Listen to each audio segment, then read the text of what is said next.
Hey everybody, welcome to Kimmel's Irish Pub. Time for another movie review. Tonight's movie, Gully. G-U-L-L-Y. DirecTV found it on. And it's about three kids who were victims of some childhood crimes. Some terrible things happened to them while they were kids. And they're in a dystopian LA.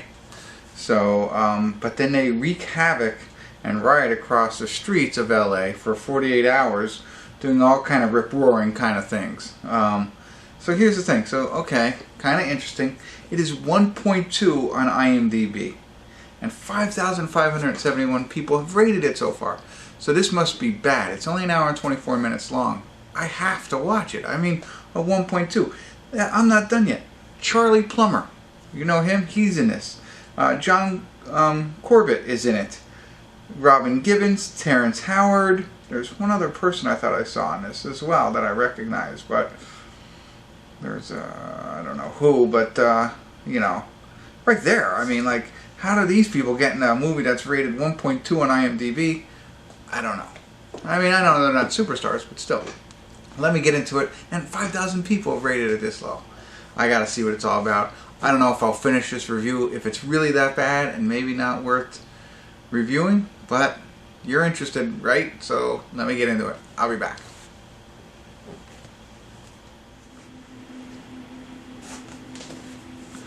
Hey everybody, want to do a quick check-in here. We're watching Gully. We're at the 42-minute, 8-second mark. Normally I wouldn't check in on a movie this short, hour and 24 minutes, but maybe my phone charger, one, and two, there's some things I want to share. So without further ado, I'll get into it. Amber Heard was the other person that I knew was in this movie that I forgot. She's right in the beginning. So she plays Charlie Plummer's mom in the show. And so, you know, some of it, like I said, they set it up as the three kids have been impacted throughout their childhood and are acting out now. Now, I don't see the dystopian Los Angeles. I just see normal LA. So I haven't seen anything that makes you think it's, you know, different in any form or fashion. But whatever. Essentially, we know about one character, how he was impacted. We're not sure about the other two so far. But when I'm watching it, and I'm still not sure why it's at 1.2. It's not bad, and I assumed it was going to be way over the top. Now, it does have the Clockwork Orange vibe to it. I know, really dating myself, but if you watch movies, you might have seen that one, or at least you've heard of it. That's a rough movie to watch, okay? And this isn't as, I don't want to say severe, but so far it's more implied than it is visual to you on the screen of what they're doing. And they haven't done a whole lot so far. There are, you know, some things are just starting out, I believe, and it probably is going to escalate as soon as I unpause it, like it always does in these movies. But so far it's not that severe that I would be like, oh, this is a terrible movie and nobody should ever watch it, and it'd be a 1.2. So that's me. That's where I am right now. But I mean, I get it. It's not, you know, it's not a children's movie. You know, it's got some rough edge to it, if you will. Another movie, and I've referenced this just recently before, is Kids. If you've ever seen Kids, it kind of reminds me of those two movies. Kids meets A Clockwork Orange with Grand Theft Auto. That's the whole theme. Really quick, back up. They play Grand Theft Auto, and the guy says, let's take this out into real life. And that's where they're going around doing that. So, you know, it's interesting to tie back to video games as well. But there you go. That's what we're watching right now. Now, I'll let you know. I'm going to watch the end of it here, see where it goes, see if it really gets severe and disgusting and not worth watching, or if it stays this manner, you know, it depends on the type of movie you're in, but it could be okay. So, let me get back to it. I'll be back in a little bit.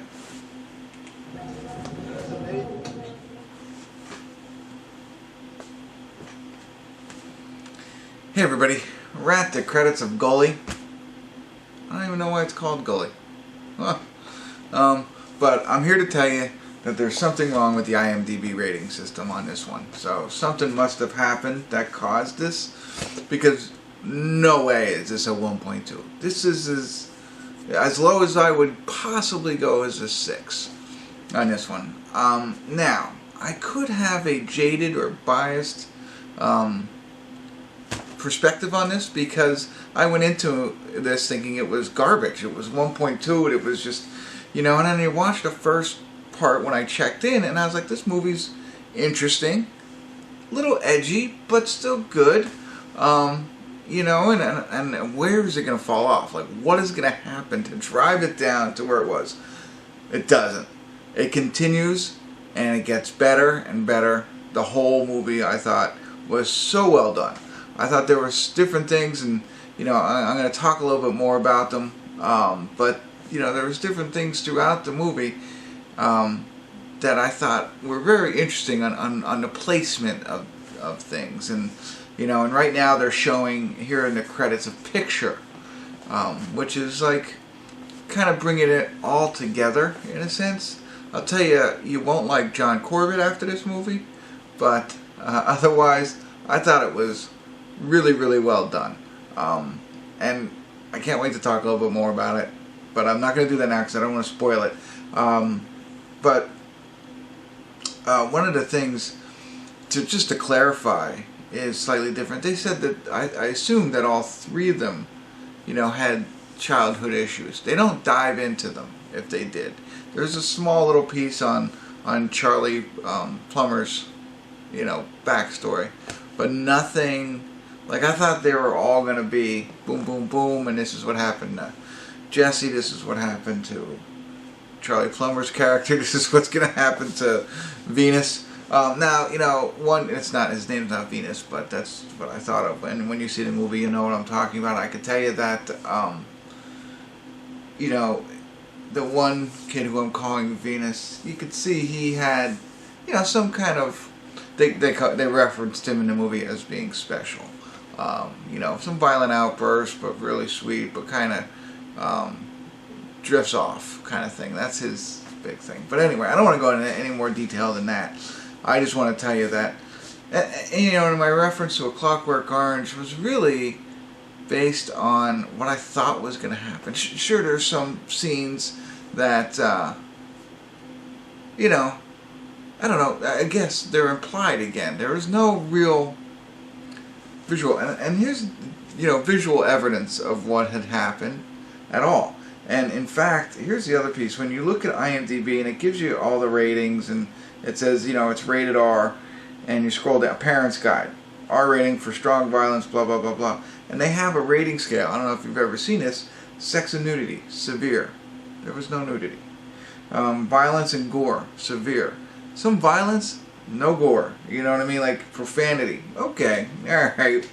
But like all this set up, like this film was going to be off the chain. I can't believe I just said that, but that's what came to mind. I apologize. Please don't end the review because I said that. But anyway, the point, the point of my whole rant is that this is a watchable film. With some edgy, violent, bad elements to it, but so even as I look at the screen, supreme hedonistic riot. No.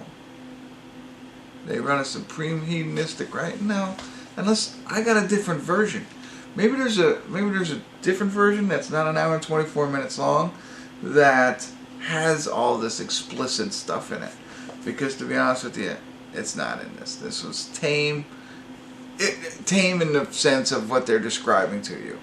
So definitely check it out because I thought it was powerful. I thought it was interesting.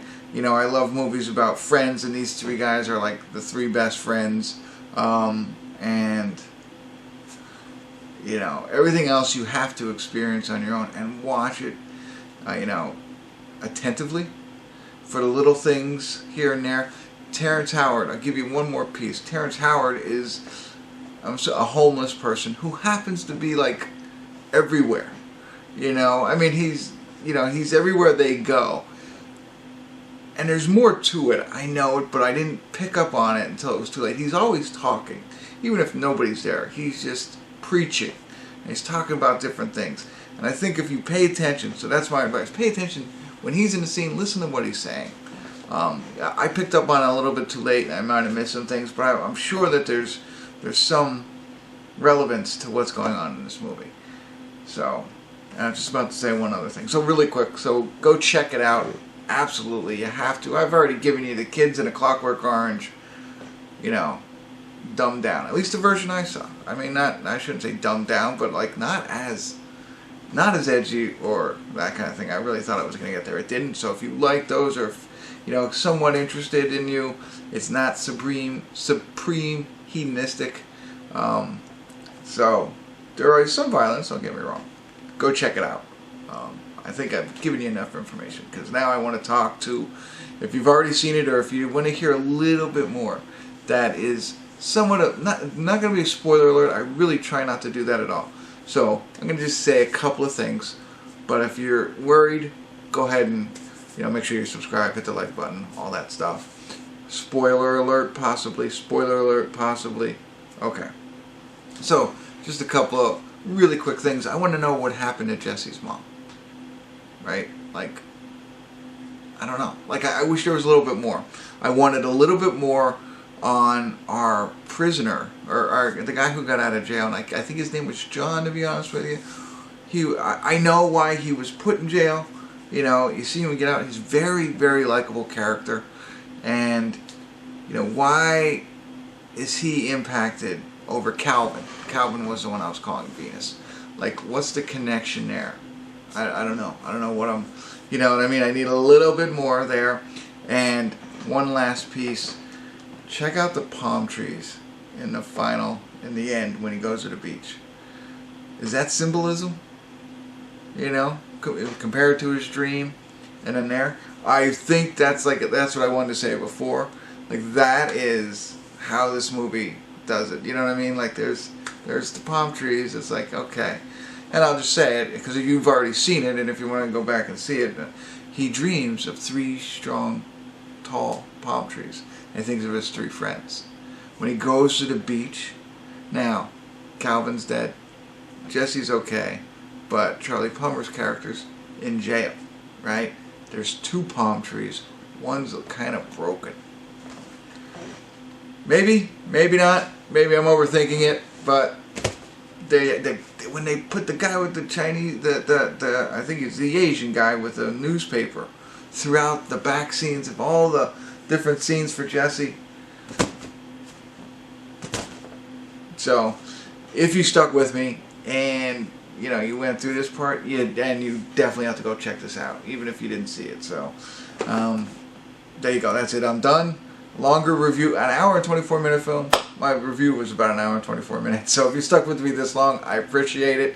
And if you did, you probably have already subscribed to my channel, so I appreciate that. So just tell all your friends. And worst case scenario, tell all your friends about this movie. Little hidden gem for you. So it again depend on your taste in movies. There you go. That's it. I'm out of here. Thanks for tuning in. Kimmel's Irish Pub.